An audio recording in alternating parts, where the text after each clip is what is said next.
And as promised, joining us live in the studio at this hour, we have Ryan Busse, of course, gubernatorial candidate, and Raph Graybill joining us live in the studio here this morning. You guys, appreciate you taking a little time off the campaign trail, running all over Dodge here, just trying to meet folks. You were in town last night. So to start things off, guys, just give me a little bit of an overview of who you are, what you're all about, just folks kind of can understand who they're talking with this morning. You bet. It's great to be here today, and great to be here with Raph. Grape's a Great Falls kid. I'm Ryan Busse. I'm running for governor. I grew up on a winter wheat farm and cow-calf ranch. And after I graduated from college, I got my dream job working in the firearms industry, and I worked for a gun company for 25 years. And I've also been involved in politics in the state of Montana for a while on the personal volunteer side of things. And I really care about this state. I care about, I feel like this place has made me a better person. It's where we've raised our kids, and I'm worried about the ways in which it's being changed now, and I think it's dangerous. And our motto is get your Montana back, and we take that very seriously. So when we see property taxes being jacked up on folks, or when we see these sort of embarrassing culture wars being, propagated on the state, or when we see our access being, limited and attacked, our access to public lands and public waters and our wildlife being commercialized, that stuff worries us. So we're in this to get our Montana back. We love this place, and we're fighting hard. And we had a big event here last night in Great Falls, 126 people there. It was nice. Pretty electric energy, yep. Very cool. And Raph, again, being a Great Falls kid, talk to us a little bit about your backstory and who you are. Yeah, I grew up in Great Falls here, proud Great Falls High grad. Sorry for the rustlers out there listening today. They're all at school now, so Well, I'm here trying to make reference to, was your studio the Village Twin back in the day? Yeah, right. So, grew up in Great Falls. Look, I've known Ryan for about 10 years. I've been involved in all kinds of politics, worked with former Governor Bullock. When I heard Ryan was running, I said, thank God. This is a guy I've known for about 10 years. I've always thought he's exactly the kind of person who should run. He does not look like a typical national political figure. He breaks all the molds for what people think. If you just watch cable news all day and you think, what's a Democrat look like? That's not Ryan Busse. It's a different guy here. Sure. And I went to one of his early events and said, he is really fighting for the Montana that I love. I'm doing this because I got 3 little kids, ages 17 months, 3 years, and 5 years. And I think about, I want them to grow up in the same state I got to grow up in, with vibrant, well-funded public education, a state that supports people's personal freedoms and personal rights, and a state that does not tax people out of their ability to live here. And I'm looking at my own property tax bill going up 20% year over year, and I'm one of the lucky ones. We met a gal the other day down in Gallatin County. She had a 100% year over year property tax increase, and that's, I don't care, Democrat, Republican, that's just not, when you have a government surplus, you don't have to do that kind of stuff. And, we're running against this deep partisanship, this insanity going on, trying to get your Montana back. That's our motto. Right. No, that definitely is a huge talking point. You hit the nail on the head. I mean, it doesn't matter what walk of life you're in here in the state of Montana. It's gotten borderline, out of control in terms of expenses and things like that. Again, chatting with gubernatorial candidate Ryan Busse this morning, Raph Graybill here. Just again, kind of giving you an overview of who these folks are, what they're all about here. And Ryan, you touched on some of those key highlights with your campaign, but especially honing in on agriculture. What are some of the big priorities that you have? Again, if elected, what direction are you going to be taking in terms of agriculture? Are there any policies, any directions that you ultimately want to take as a governor?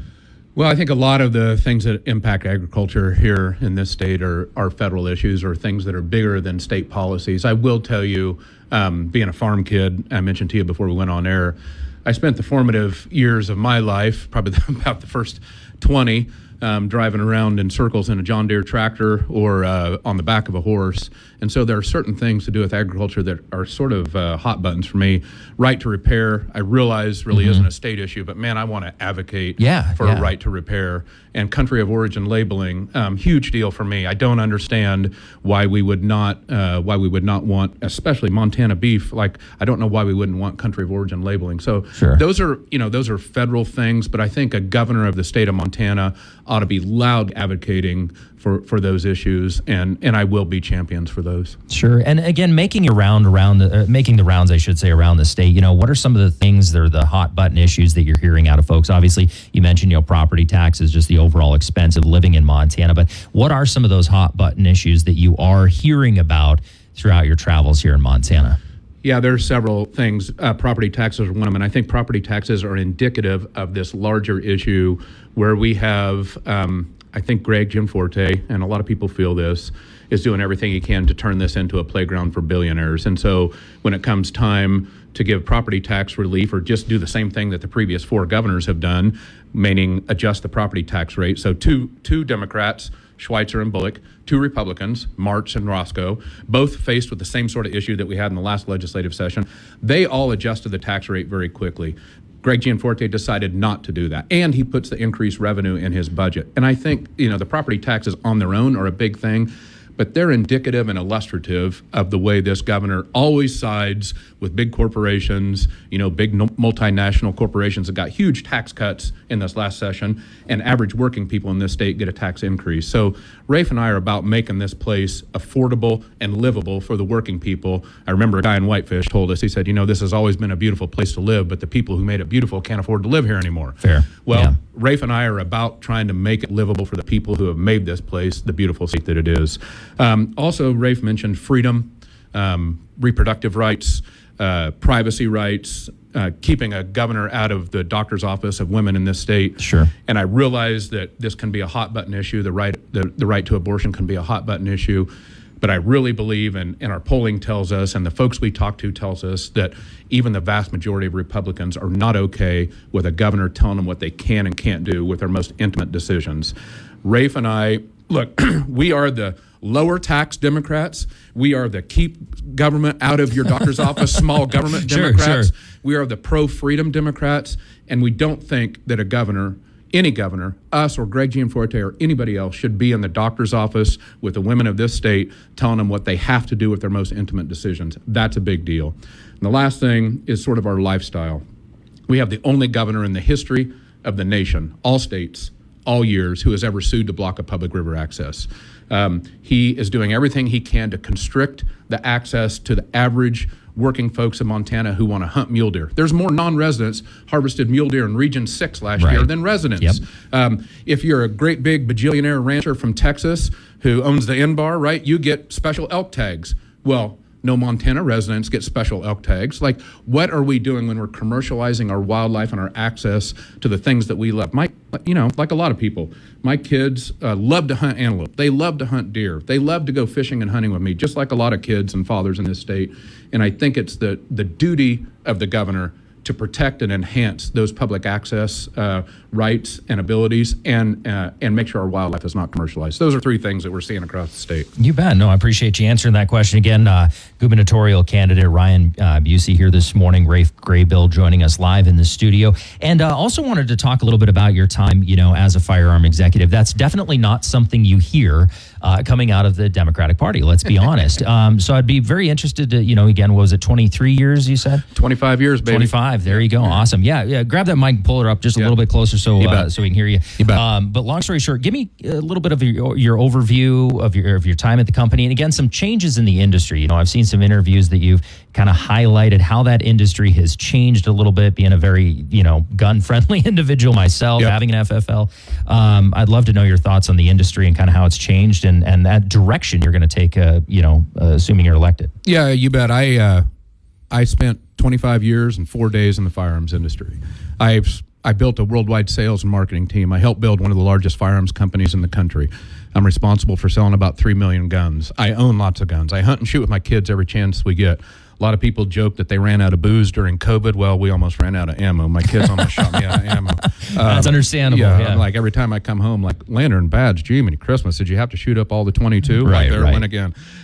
So firearms are something that runs deep in my blood, and I believe in the right to self-defense, and I believe in gun ownership, and I also believe in being responsible. And some of the actions I've seen from the industry and from gun owners, irresponsible folks in the last few years, trouble me greatly. Do I think it's okay that guys march up and down the streets with loaded ARs to scare kids? No, I do not. And I think it's important that a governor stand up and be a good, responsible example, and that we call out irresponsible behavior. And as champions of Second Amendment freedom, which I am, I think people who will call out the irresponsible actions are really important.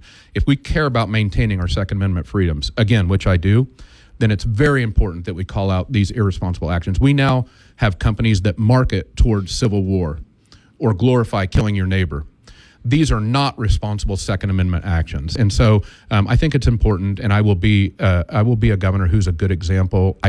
I'm not advocating new laws. I don't believe in lots of government action, but I do believe in a governor and elected officials and responsible gun owners setting a good example. Sure. Again, chatting with gubernatorial candidate Ryan Busse this morning, Raph Graybill here in the studio. And to wrap up to, a big topic right now in the state of Montana is, the right to clean and healthy environment. Now, your kids are involved in that current lawsuit against the state.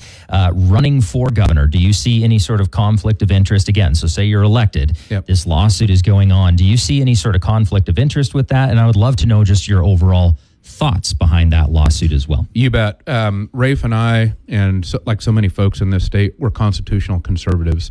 The Constitution of Montana provides everybody with the right to a clean and healthful environment.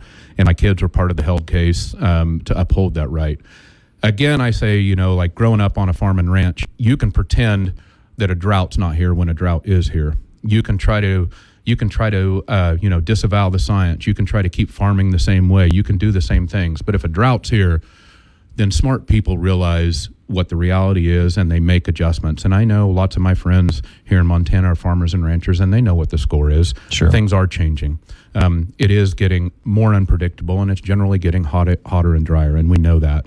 And as a state of Montana, I think it's just all the held case is to insert reality in what we must deal with. I think as a leader of this state, any leader should be responsible in understanding what the science says. And that doesn't mean we go out and make these radical changes. What it does mean is we adhere to science when we make permitting decisions, when we look at the sort of activity that we have to lean into on renewables. Those sorts of changes, just like a drought, when you're in the middle of the drought, they're coming whether we want them to come or not. We can be a leader or we can ignore them. And I've never known the folks who I respect in agriculture to disavow what reality is. In fact, the farmers and ranchers and kids I grew up with had some of the best grasp of reality I've ever known. And so I think that on the ground knowledge is what we're all about. Sure. No, I appreciate you answering that question again. Ryan Busse, gubernatorial candidate here, Raph Graybill in the studio here this morning. If folks would like a little bit more information on who you guys are, what your points are, again, if they're just now joining us on the radio, what's the best way to track that down? Follow us on, you can go to our website, busseformontana.com, or just Google Ryan Busse. But we're also really active on social media. So if you're on Facebook, Twitter, Instagram, just look up Ryan Busse or Raph Graybill. We post a couple times a day wherever we're at. We were up in Browning yesterday, then Great Falls. You'll see posts from today. Ryan, we just learned that Greg Gianforte was not going to debate Ryan. I saw that. Yeah. So Ryan has actually renamed one of his chickens at his house Egg Gianforte. So you want to learn about Egg Gianforte, follow Ryan on Instagram. Hey, I tell you what, if you want to laugh, you want to see a political campaign that makes you laugh and gives you some hope, follow us on social media. It is a fun follow. We only have 2 rules in this campaign. You have fun and you win. So follow us on social media. We'd love to have you. I will say the clay pigeon deal was next level in terms of campaign commercials. So we appreciate you guys. Have you ever seen Democrats shooting clay pigeons on their entry? No, that's us, baby. Love it. Awesome. Well, we appreciate you guys taking the time here to chat with us this morning, and safe travels. Appreciate it. Thanks a lot. Thanks for having us. Thank you much.